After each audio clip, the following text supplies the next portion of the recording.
Hello मेरे प्यारे दोस्तों एवं साथियों, आप सभी का हमारे इस YouTube चैनल एजुकेशनल रिसर्च वाला पे स्वागत है। आज का हमारा जो क्लास है क्लास 10th का हम क्लास लेकर आए हैं। लगातार हमारा कंटिन्यू क्लास मिल रहा है। हम लोगों ने अभी तक इस चैप्टर में कवर किया है क्या, एसिड बेस, एसिड के chemical properties, physical properties, acid के टाइप्स और यूज, बेस के फिजिकल प्रॉपर्टीज, केमिकल प्रॉपर्टीज और उनके क्या यूज के बारे में हम लोगों ने पढ़ा है। अब हम लोग जो आगे अपना टॉपिक इंक्रीज कर रहे हैं वो हमारा जो टॉपिक रहेगा वो रहेगा इंडिकेटर। इंडिकेटर मतलब होता है सूचक।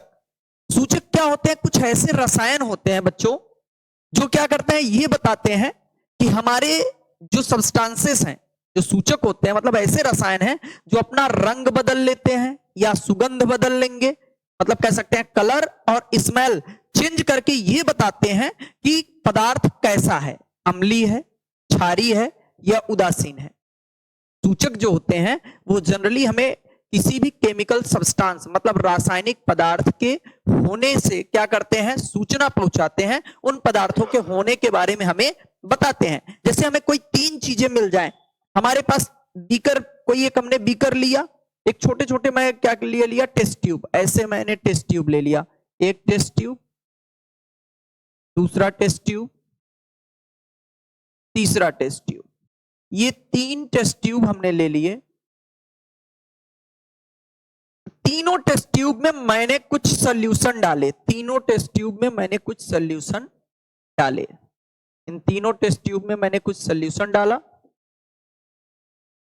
सॉल्यूशन तब क्या है, सॉल्यूशन हमारे रंगहीन है, पता नहीं चल रहा ये सॉल्यूशन कैसे हैं बच्चों। इंडिकेटर के बारे में हमें जानना है, जनरली इंडिकेटर क्या है। सब में तीनों टेस्ट ट्यूब में हमने कुछ सॉल्यूशन ले लिया। अब मैंने कहा कि बेटा चलो इसमें बताओ कि कौन से वाले टेस्ट ट्यूब में एसिड है, कौन से वाले में बेस है और कौन से वाले में आपका क्या है, सॉल्ट है। ठीक है, तो सर हम कैसे जानेंगे? तो उसे पहचानने के लिए हमारे पास कुछ इंडिकेटर्स होते हैं। क्या होते हैं भाई? इंडिकेटर्स। इंडिकेटर का मतलब होता है सूचक, जिनके जरिए मैं पहचान सकता हूं या हम जान सकते हैं कि इनमें कौन से पदार्थ हैं। तो कुछ इंडिकेटर्स ऐसे होते हैं जो अपने रंग को परिवर्तित करते हैं, कुछ इंडिकेटर्स ऐसे होते हैं जो स्मेल को चेंज कर देते हैं, सुगंध को क्या कर देते हैं, बदल देते हैं।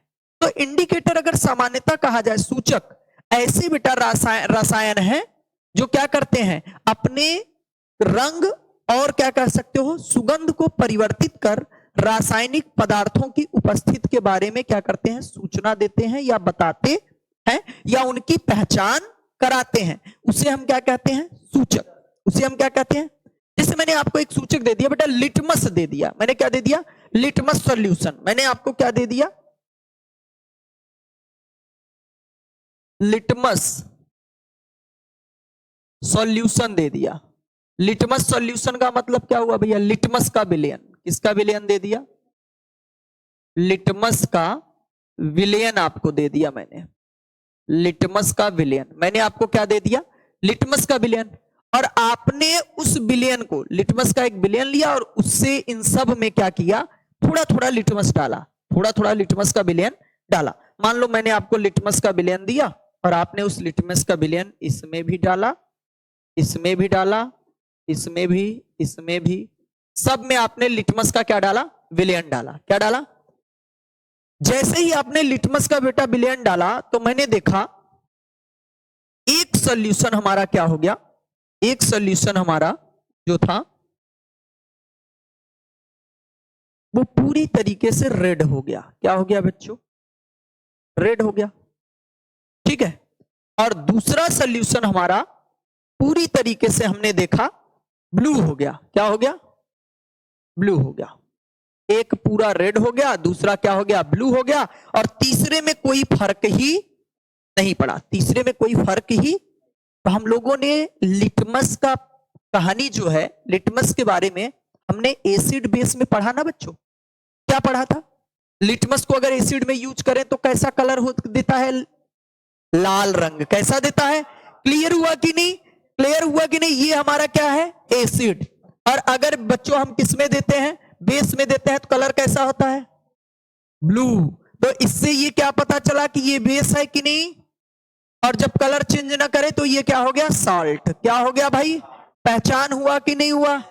समझ में बात आई? तो सूचक हम किसे कहते हैं? ऐसे रसायन या ऐसे पदार्थ जो अपने स्वाद एवं सुगंध को परिवर्तित कर किसी रासायनिक पदार्थ की उपस्थिति को क्या करते हैं? बताते हैं या उसके बारे में सूचना देते हैं, वो क्या कहलाते हैं? सूचक। क्या कहलाते हैं बच्चों? क्लियर है? क्लियर है? समझ में आया बात सूचक के बारे में? डिफिनेशन लिख लें सूचक का। ये बात समझ में आया सूचक क्या करते हैं? आ जाइए हम डिफिनेशन करते हैं।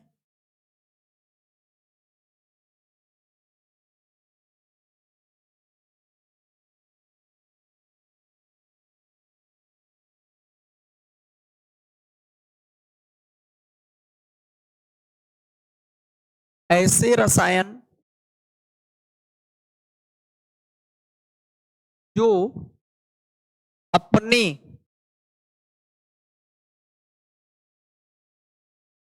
रंग और सुगंध को परिवर्तित कर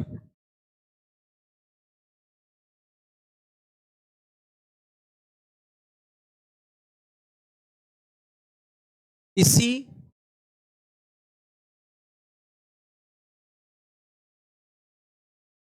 रासायनिक पदार्थ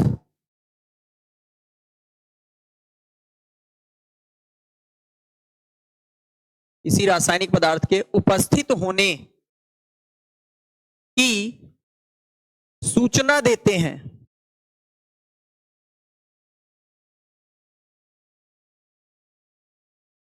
सूचक कहलाते हैं। सूचक कहलाते हैं।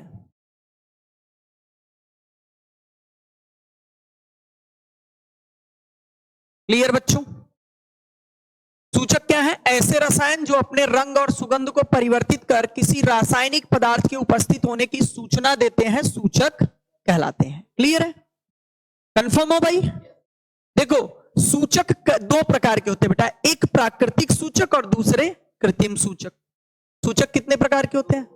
दो प्रकार के होते हैं। इंडिकेटर्स जो होते हैं मेरे प्यारे बच्चों, दो प्रकार के होते हैं। कितने प्रकार के? एक तो होता है प्राकृतिक सूचक, प्राकृतिक सूचक, और दूसरा क्या होता है? कृत्रिम सूचक।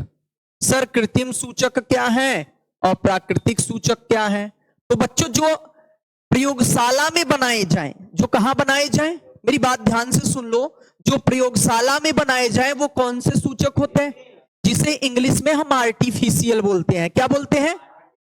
और जो मेरे प्यारे बच्चों कहां प्रकृति से प्राप्त हो, नेचर से हमें प्राप्त हो, वो क्या कहलाते हैं? समझ में आया?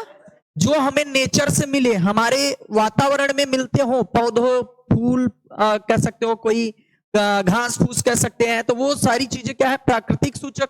जो प्रयोगशाला में निर्मित की जाए वो कौन से सूचक होते हैं? क्लियर हो? चलो प्राकृतिक सूचक में कुछ लिख लें। आप लोग कुछ जानते हो? जैसे हल्दी। हल्दी एक प्राकृतिक सूचक है, ठीक है? कभी हल्दी देखे हो बेटा? अगर हम लोग क्या करते हैं, कपड़े पे कहीं गिर जाए हल्दी, और मम्मी लोग या घर में कोई कपड़ा साफ करता है, तो अगर उस पर साबुन लगे तो कौन सा कलर हो जाता है? ब्राउन कलर, मतलब रेड कलर देखने को मिलता है। कभी ब्राउन, कभी रेडिश ब्राउन, ऐसा देखने को मिलता है ना। मतलब उसने किसका इंगित किया? हल्दी ने, बेस का। अगर हल्दी में बेस डालोगे, क्षार डालोगे, क्षारक डालोगे, तो उसका रंग कैसा हो जाएगा? ब्राउन हो जाएगा या रेडिश ब्राउन हो जाएगा। बेटा आज घर पे जाके आप सभी प्रैक्टिकल करेंगे। थोड़ी सी हल्दी लेना और हल्दी लेकर क्या काम करना, एक कटोरी में या ग्लास में घोल लेना, और फिर आपको क्या करना है, थोड़ा सा साबुन, कपड़ा साफ करने वाला, एक घोल लो थोड़ा सा, और उसमें डाल के देखो क्या रेडिश ब्राउन होता है? होता है तो बेस है। और थोड़ा सा क्या करो, नींबू हो तो नींबू उसमें निचोड़ कर देखो, क्या वो चेंज करता है? नहीं चेंज करेगा भाई, नहीं कोई कलर, मतलब एसिड में उसके कलर में कोई चेंजिंग नहीं होगी, बेस में क्या हो जाता है? रेड। तो एक हल्दी हो गया। दूसरा मेरे प्यारे बच्चों, लाल पत्ता गोभी। लाल पत्ता गोभी आती है, मार्केट में दिखता है, ये भी आपका कलर चेंज करता है। तीसरा हो गया मेरे प्यारे बच्चों हाइड्रेजेनिया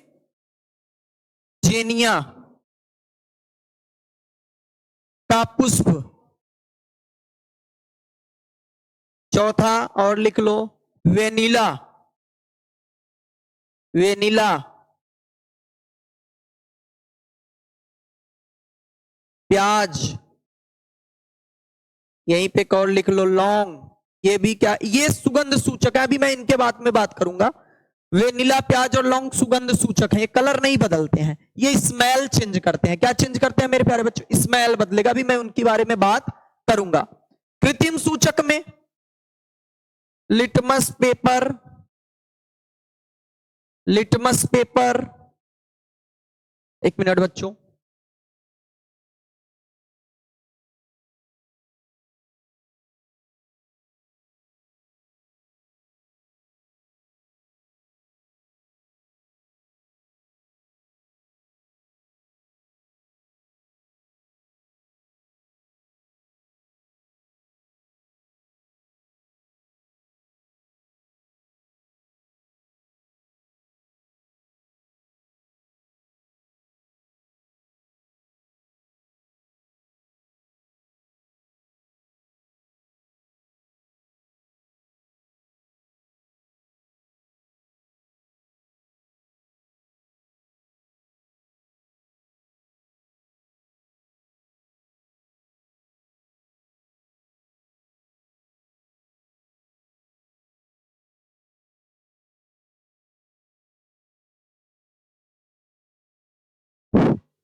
इधर लिटमस पेपर, दूसरा आप लिख लो मेथिल ऑरेंज,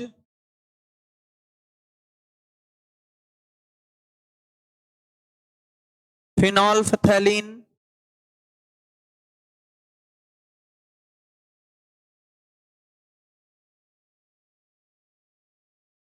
फिनोल्फथैलीन। नोट कर लीजिए, प्राकृतिक सूचक, कुछ कृत्रिम सूचक। सूचक क्या है? ऐसे रसायन जो अपने रंग और सुगंध को परिवर्तित कर किसी रासायनिक पदार्थ के उपस्थित होने की सूचना देते हैं, सूचक कहलाते हैं। क्लियर है? आगे चले बच्चों, इसे हटाएं, आगे चल रहे हैं।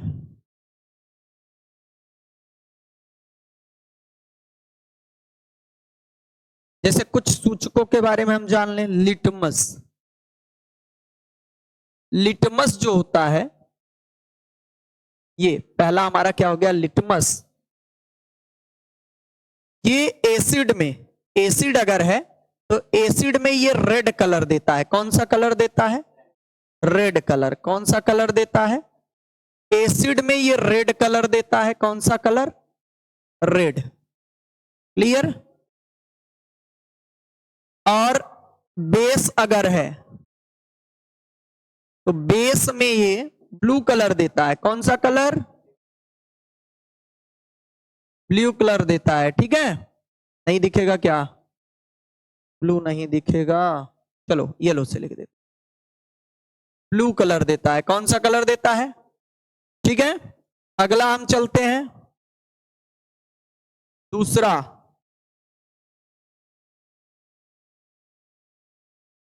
Methyl orange. मेथिल ऑरेंज है, ये एसिड में आपका, जो ये है मेथिल ऑरेंज, ये आपका क्या करता है? एसिड में, किसमें भाई?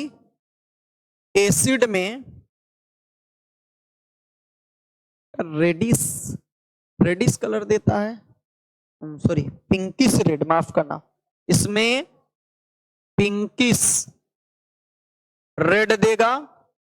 और जो बेस होगा, बेस जो होता है बच्चों, वो हमारा क्या देता है? बेस जो होता है वो येलो कलर, येलो कलर देगा।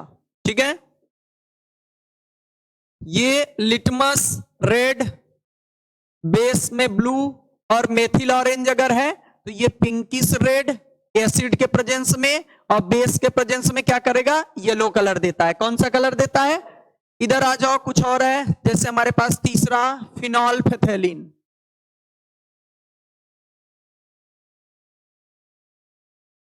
फिनोल्फथैलीन, फिनोल्फथैलीन जो है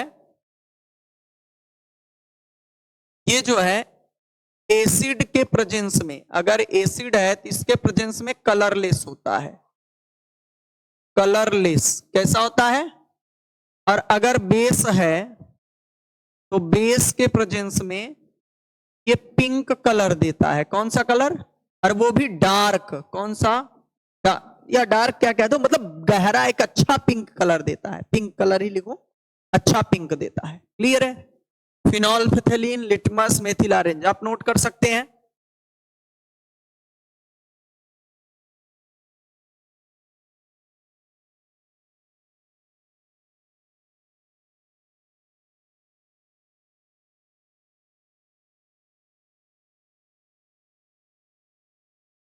चले इसी में ओनियन और वेनिला का थोड़ा सा देख लें।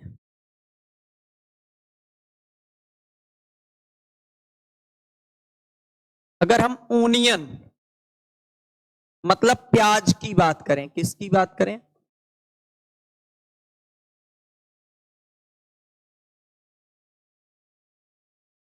प्याज की बात करें तो एसिड में सेम स्मेल रहता है। सेम स्मेल, सेम स्मेल मतलब अगर प्याज देखे हो ना, प्याज सभी लोग तो खाते हो ना, प्याज को कुछ टाइम के लिए काट के रख दो तो उसमें एक अजीब सा स्मेल आने लगता है, आने लगता है ना। अगर उस प्याज पे एसिड डाल दो, क्या डाल दो? एसिड, तो उसके स्मेल में कोई चेंजिंग नहीं होगी, वैसा स्मेल आएगा। लेकिन अगर बेस डाल दो तो उसका स्मेल गायब हो जाएगा। क्या हो जाएगा? बेस, बेस मतलब कोई क्षार डाल दो, क्षारक डाल दो तो उसका स्मेल जो आ रहा था प्याज का वो क्या हो जाएगा? गायब। क्या हो जाएगा? गायब। तो एसिड में सेम स्मेल देता है, पर अगर बेस हो गया, क्या हो गया भाई? बेस, बेस में क्या रहेगा? No smell, no smell. Okay, no smell. थोड़ा सा ऊपर हम ले चल रहे हैं, नोट कर लिए आप सभी। हम वेनिला की बात कर लें। पांचवा एक मैं लिख दे रहा हूं, वेनिला। वेनिला की अगर हम बात करें तो ये भी एसिड में सेम स्मेल देता है। सेम स्मेल का मतलब जैसा इसका सुगंध होता है वैसा ही रहेगा। बट अगर बेस में बेस आ गया तो बेस में इसका मेरे प्यारे बच्चों स्मेल हो जाता है चेंज। चेंज का मतलब कोई स्मेल नहीं रह जाता, नो स्मेल। क्लियर? ये पांच आपको सूचकों के बारे में जनरली मैंने बताया। ये पांच सूचकों के बारे में जनरली हमने बताया। Litmus paper, I mean litmus solution के बारे में। लिटमस सॉल्यूशन एसिड में कैसा कलर देता है मेरे प्यारे बच्चों? रेड देता है। बेस में कैसा देता है? ब्लू देता है। मेथिल ऑरेंज में इसका कलर कैसा होता है? Pinkish red. एसिड का पिंकिश रेड, बेस का कैसा हो जाता है? Yellow colour. अगर फिनोल्फथैलीन में, फिनोल्फथैलीन को एसिड में डाले तो कोई कलर नहीं देता, कलरलेस रहता है। लेकिन अगर बेस में डाले तो कैसा कलर देता है? पिंक। अगर हम प्याज ले लें, ओनियन, इसे हम ऑल्फैक्टरी क्या बोलते हैं? इंडिकेटर्स मतलब सुगंध सूचक बोलते हैं। क्या बोलते हैं? ये दोनों सुगंध सूचक हैं। अच्छा कोई पूछ ले ऑल्फैक्टरी आपके इंडिकेटर्स कौन है, तो आप कह सकते हो ऑनियन हो गया, वेनिला हो गया, लौंग। लौंग जानते हो ना? लौंग जानते हो सर? हाँ, तो ये चीजें क्या हो गई भाई? सुगंध सूचक हो गए। इनके सुगंध क्या हो जाते हैं? बदल जाते हैं। इनके सुगंध क्या हो जाते हैं? देखो, प्याज जो है वो एसिड के केस में कोई भी स्मेल चेंज नहीं करता, बेस के सेम स्मेल रहता है। बेस के केस में उसका स्मेल गायब हो जाता है। वेनिला में भी सेम होता है, एसिड के केस में स्मेल में कोई चेंजिंग नहीं होगी, बट बेस के केस में स्मेल चेंज हो जाता है। क्लियर है? नोट कर लीजिए, आप सभी नोट कर लीजिए।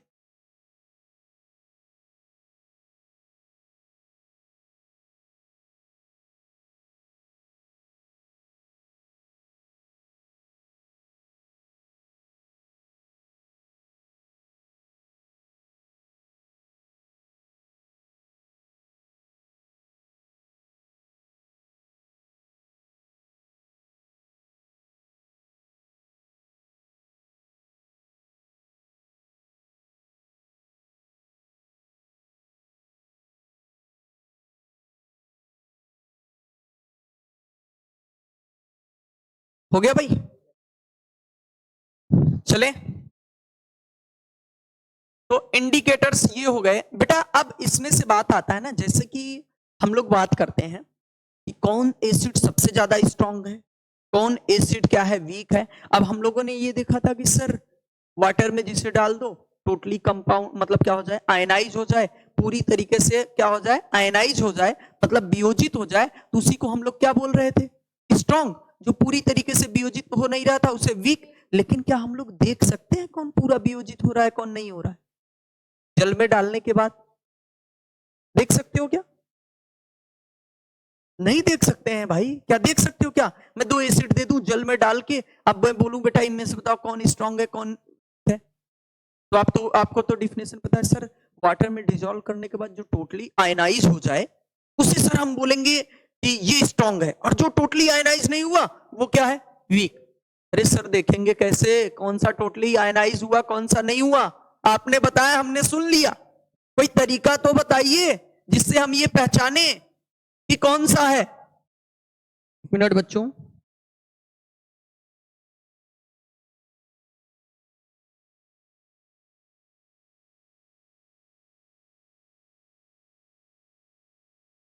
तो कौन से मतलब टोटली आयनाइज हुए कौन से नहीं हुए हम जानेंगे कैसे, कैसे पहचानेंगे? तो इसके लिए हमें क्या करना पड़ता है, कुछ चीजें होती हैं। तो एक टॉपिक आता है स्ट्रेंथ ऑफ एसिड या बेस।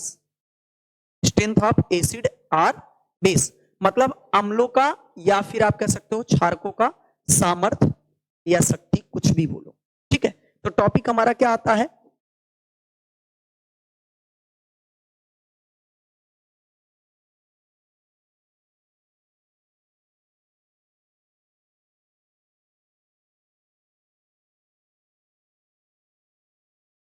एसिड और बेसिस।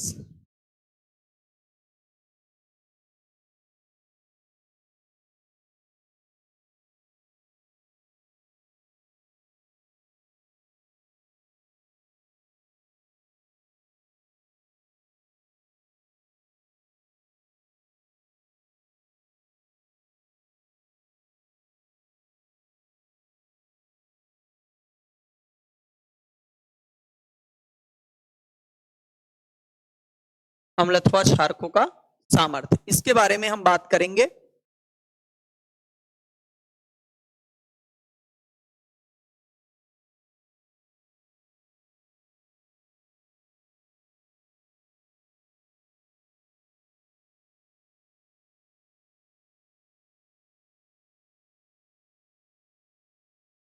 हो गया भाई। देखो अम्ल अथवा क्षारकों का सामर्थ्य हम अम्ल व क्षारकों के पीएच मान को ज्ञात करके निकाल सकते हैं। कैसे ज्ञात कर सकते हैं? किसी भी अम्ल या क्षारक का जो सामर्थ्य होता है, जो स्ट्रेंथ होता है, वो उनके पीएच मान की सहायता से ज्ञात कर सकते हैं। हम ये लिख सकते हैं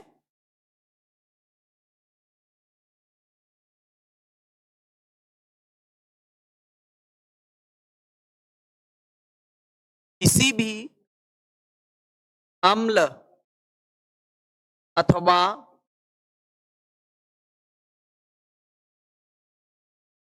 क्षारक का सामर्थ्य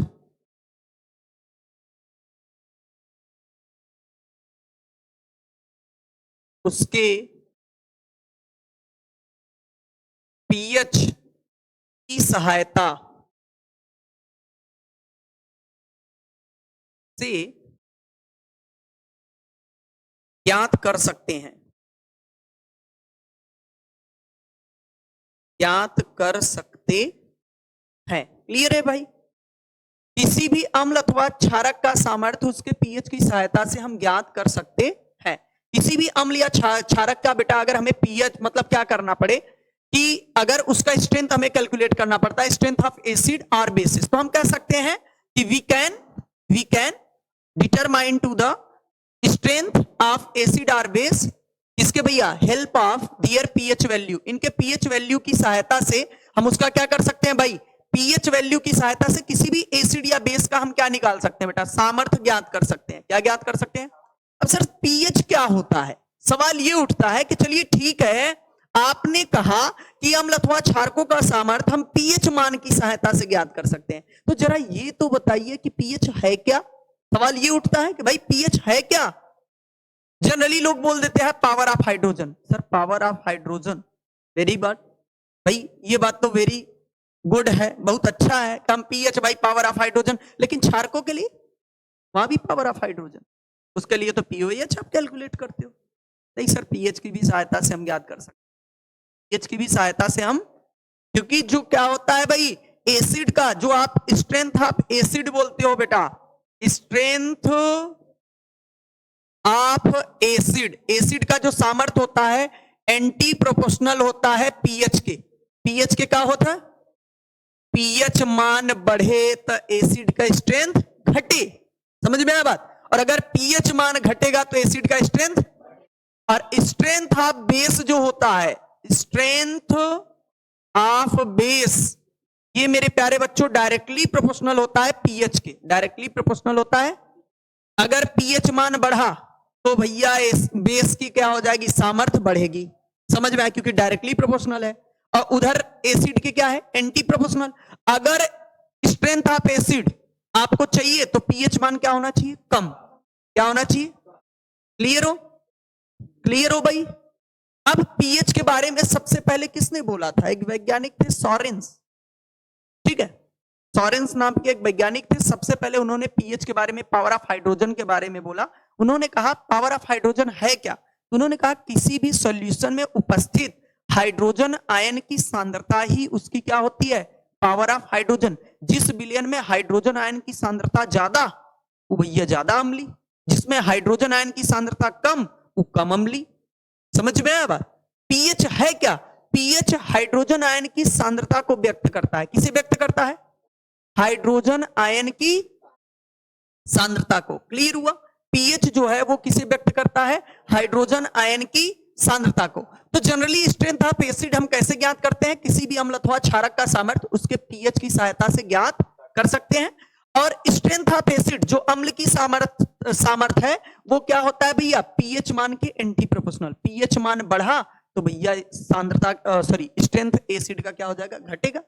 और इधर स्ट्रेंथ ऑफ बेस बेटा पीएच मान के क्या है, डायरेक्टली प्रोपोर्शनल है। अगर यहां पर पीएच मान आप बढ़ाए तो भैया स्ट्रेंथ ऑफ बेस क्या हो जाएगा, बढ़ जाएगा, क्लियर है। और ये पीएच मान का जो अल्पतमांक है, पीएच मान आप कह सकते हो, पीएच मान का अल्पतमांक 0 से 14 तक होता है, ठीक है, 0 से 14 तक होता है। ये एक पीएच स्केल होता है, पीएच पैमाना बेटा, उस पे क्या है, ये दिया हुआ है, जो वैज्ञानिक आप क्या कह सकते हो, सॉरेंस ने दिया था, वैज्ञानिक सॉरेंस ने दिया था उस पीएच पैमाने को। और वह पीएच पैमाने में कितने अल्पतमांक हैं, 0 से 14, 0 से 14, ठीक है, 0 से 14। और एक बात और आता है यहां से कि अगर पीएच मान लेस देन 7 हुआ तो सॉल्यूशन हमारा एसिडिक होगा, कैसा होगा। और अगर पीएच मान ग्रेटर देन 7 हुआ तो भैया सॉल्यूशन क्या होगा, बेसिक होगा, क्या होगा भाई, बेसिक होगा। और अगर पीएच मान इक्वल टू क्या हुआ, 0, सॉरी माफ करना, हाँ, लगभग इक्वल टू क्या हो, 7, तो वो सॉल्यूशन आपका क्या होगा, न्यूट्रल, न्यूट्रल, सॉल्ट नहीं बोलेंगे, न्यूट्रल बोलेंगे, क्या बोलेंगे भाई, क्लियर है। पीएच मान का अल्पतमांक कितना होता है, 0 से 14 तक होता है। अगर पीएच मान लेस देन टू 7 हुआ, 7 से कम, तो सॉल्यूशन हमारा बच्चों क्या होगा, एसिडिक। अगर 7 से अधिक तो सॉल्यूशन बेसिक, मतलब क्षारीय हो जाएगा, अल्काइली बोल लो, ठीक है। और अगर पीएच मान लगभग क्या हो जाए, 7 के बराबर हो जाए तो क्या हो जाएगा, न्यूट्रल, क्या हो जाएगा। पीएच मान अगर बढ़ेगा, देख रहा हूं ना, तभी तो पीएच मान बढ़ रहा है तो एसिडिक स्ट्रेंथ घट रहा है, क्यों, क्योंकि पीएच मान 7 से कम होना चाहिए तभी तो एसिडिक होगा। और यहां पे पीएच मान बढ़ रहा है तो बेस बढ़ रहा है, क्योंकि पीएच का मान 7 से अधिक होना चाहिए बेस के लिए, तो इसीलिए मैंने यहां लिखा है strength of base directly proportional pH. अगर पीएच बढ़ा तो भैया स्ट्रेंथ बढ़ेगा, इधर पीएच बढ़ा तो एसिड का स्ट्रेंथ घटेगा। मेरे प्यारे बच्चों, हम स्ट्रेंथ किसकी सहायता से ज्ञात करते हैं, किसी एसिड बेस का, पीएच की सहायता से। भाई अब सर मैं कैसे जानूंगा कि किसका पीएच कितना है? सवाल ये उठता है ना भाई। अभी तक सर आपने बताया कि पहले स्ट्रेंथ ऑफ एसिड या बेस क्या है, तो आपने बता दिया कि भाई किसी अम्ल अथवा क्षारक के सामर्थ्य उसके पीएच मान की सहायता से हम ज्ञात। अब पीएच मान क्या है? तो जनरली पीएच मान क्या होता है, ये बताता है कि किसी भी विलयन में हाइड्रोजन आयन की सांद्रता कितनी है। चलिए ठीक है, आपने बताया पीएच मान हाइड्रोजन, पावर ऑफ हाइड्रोजन बताता है। पावर ऑफ हाइड्रोजन का मतलब ये होता है कि उस विलयन में कितने हाइड्रोजन आयन उपस्थित हैं, ये बता रहा है। अभी डिफिनेशन पीएच का मैं लिखा दे रहा हूं, पीएच का डिफिनेशन अभी मैं लिखा दे रहा हूं इसके बाद, लेकिन पहले समझ लो कि सर पीएच क्या है। तो आपने बता दिया जनरली समझने के लिए, किसी भी विलयन में जितना ज्यादा हाइड्रोजन आयन उपस्थित होगा उतना ही ज्यादा भैया उसका पीएच होगा। भाई पीएच मान उसका उतना ही ज्यादा वो अम्लीय होगा, जिसका पीएच वैल्यू क्या सांद्रता कम है भाई, तो वो उस तरीके से जाएगा। तो हाइड्रोजन आयन की सांद्रता को क्या करता है, व्यक्त करता है पीएच। अब सर पीएच मान को हम कहते क्या है, तो सॉरेंस के अकॉर्डिंग ये होता है कि किसी भी विलयन में उपस्थित हाइड्रोजन आयन की सांद्रता का ऋणात्मक लघुगणक मान पीएच मान कहलाता है। इसे नोट कर लिए, इसे नोट कर लिए सभी लोग। मैं इसे आगे आगे लेकर चलूं, टाइम भी देखते हुए।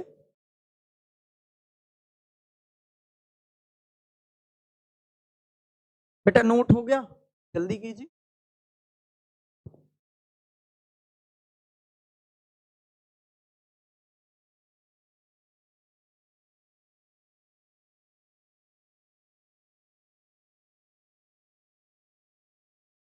आगे चल रहे हैं, चलिए। पीएच मान या पीएच किसे कहते हैं, अगर किसी ने पूछ लिया पीएच वैल्यू, पीएच वैल्यू या इसी को आप क्या बोलते हो, पीएच मान, क्या बोलते हो, इसे आप कहोगे पीएच मान। तो बेटा पीएच मान किसे कहोगे, तो हम लिख लेते हैं, किसी भी विलयन में उपस्थित,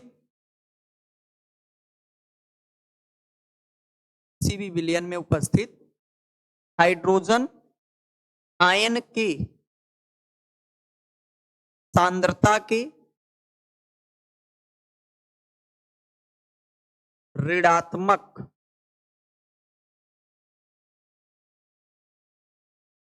लघुगणक मान को ही पीएच मान कहते हैं। हो गया मेरे प्यारे बच्चों, किसी भी विलयन में उपस्थित हाइड्रोजन आयन की सांद्रता के ऋणात्मक लघुगणक मान को ही पीएच मान कहते हैं। क्लियर है? इसका फार्मूला हम लोग कैसे लिखते हैं, देखो इसे जब निकालना होगा, पीएच मान बराबर फार्मूला होता है ऋणात्मक लघुगणक मान, यहां हाइड्रोजन आयन, जहां पर यह हाइड्रोजन आयन क्या प्रेजेंट कर रहा है, सांद्रता। ये हमारा फार्मूला हो जाता है पीएच मान निकालने का, ठीक है, minus log base 10 H positive, ठीक है। ऋणात्मक लघुगणक मान के क्या होता है, बराबर होता है हाइड्रोजन आयन सांद्रता के ऋणात्मक लघुगणक मान के बराबर होता है। यहां पे एक और नोट कर लेना, एक पॉइंट और नोट करना,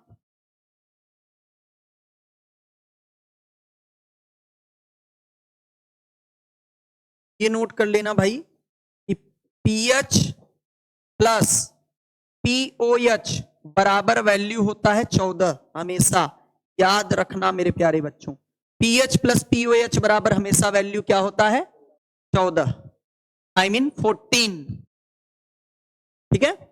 अगर कहीं पीएच मान दे दे, आप पीएच मान कैलकुलेट कर लो, आपसे पीओएच पूछता रहे, तो भैया 14 में से पीएच मान घटाओगे तो पीओएच मिल जाए। कभी कभी ये हो सकता है कि आपको पीओएच मान दिया हो, पावर ऑफ हाइड्रोक्सिल आयन, और आपसे पीएच पूछ रहा हो, तो भाई इसमें से माइनस कर सकते हैं कि नहीं, इसलिए इसे याद रखना। इसके पॉलिटेक्निक जैसे आप एग्जाम देते हो, आईटीआई का एग्जाम देते हो, जनरली हाई स्कूल के बाद होता है, पॉलिटेक्निक का एग्जाम बच्चे देते हैं, उनमें इसके न्यूमेरिकल्स पूछता है।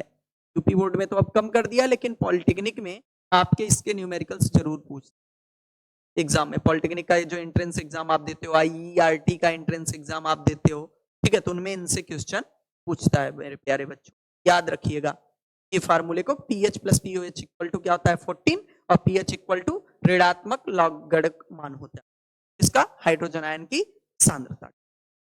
चलो पीएच भी क्लियर हुआ, इसके न्यूमेरिकल्स कल करा देंगे, कल के क्लास में इसके न्यूमेरिकल्स करा देंगे, आपको समझ में आ जाएगा। ठीक है, आज के लिए परेशान नहीं होना है क्योंकि क्लास टाइम ओवर हो रहा है। तो हमारे पास अभी बेटा ये बचा है कि हम पीएच को अब जानेंगे कैसे। पीएच को भाई सर चलिए ठीक है, ये तो जब हाइड्रोजन आयन सांद्रता हमें पता होगा तब तो हम पीएच निकालेंगे ना। लेकिन अगर जैसे मुझे किसी ने सोल्यूशन दे दिया, जैसे मुझे कोई ब्लड दे दिया, किसी ने मुझे क्या दे दिया, हमारे मुंह का लार दे दिया, लाइपेज जो हमारे मुंह में पाया जा रहा है, पाया जाता है लार, भोजन को जो मिलाता है, ब्लड हो गया सर, मुझे कोई एक कंपाउंड मिल गया, मैं कैसे जानूंगा इसका पीएच कितना है? अब मैं हाइड्रोजन आयन की सांद्रता तो कैलकुलेट नहीं कर सकता क्योंकि मैं 10वीं का छात्र हूं सर। आपका सवाल तो यही होगा ना कि सर आपने हाइड्रोजन आयन सांद्रता अगर दे दिया हमें तो मैं इस फार्मूले पे रख के निकाल सकता हूं कि उसका पीएच कितना होगा, वो एसिड है या बेस है या न्यूट्रल है, तो निकाल सकता हूं फार्मूले से। लेकिन सर ये भी तो पता होना चाहिए कि अगर वो न रहे, जिसे हमें हाइड्रोजन आयन सांद्रता नहीं पता है, तो लगभग मैं कैसे बता सकता हूं इसका पीएच इतना ही होगा? तो उसके लिए बेटा एक आते हैं यूनिवर्सल इंडिकेटर। कौन आते हैं?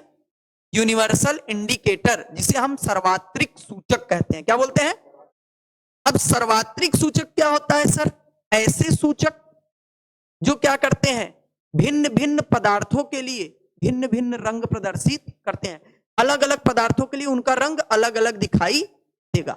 वो हमें क्या होते हैं, लैब के द्वारा क्या होते हैं, बनाए जाते हैं सर्वात्रिक सूचक होते हैं, और उनका प्रत्येक कलर एक अलग बेटा क्या करता है, पीएच को प्रदर्शित करता है। तो कल की क्लास में, कल क्लास मत मिस कीजिएगा, कल हम यूनिवर्सल इंडिकेटर के बारे में पढ़ेंगे और जान लेंगे कि कौन सा कलर आने पर पीएच कितना हो सकता है। हमारे पास कितने कलर आएंगे भाई? 0 से 14 पीएच ही है, 0 से, तो बस उसी में कलर आएंगे, उसी में कलर। अगर किसी का पीएच 7 हुआ ना भाई, वो हमेशा ग्रीन कलर देता है। कौन सा कलर? Green colour. इसके ऊपर जाओगे, पीएच अगर 7 से कम हुआ, किससे कम हुआ? 7 से कम, तो red, reddish brown, light red, reddish yellow, ऐसे कलर मिलते हैं। ठीक है, और अगर इससे ज्यादा हो गया, 7 से ज्यादा हो गया, तो भैया blue, light blue, sky blue, navy blue, Indigo, dark blue, ऐसे मिलते हैं। मतलब कुल मिलाई के ठेठ भाषा में अगर हम बोले तो अगर बेस मिलेगा तो उसके कलर कैसे आएंगे? ब्लू वाले में आएंगे, स्काई ब्लू, नेवी ब्लू, ठीक है, आपके क्या इंडिगो हो गया, वायलेटी हो गया, ये सब मिलेंगे किसमें? अगर 7 से, और 7 से कम है तो येलो, रेडिश ब्राउन, ठीक है, पिंकिश रेड, मतलब कुल लाल वाली कहानी।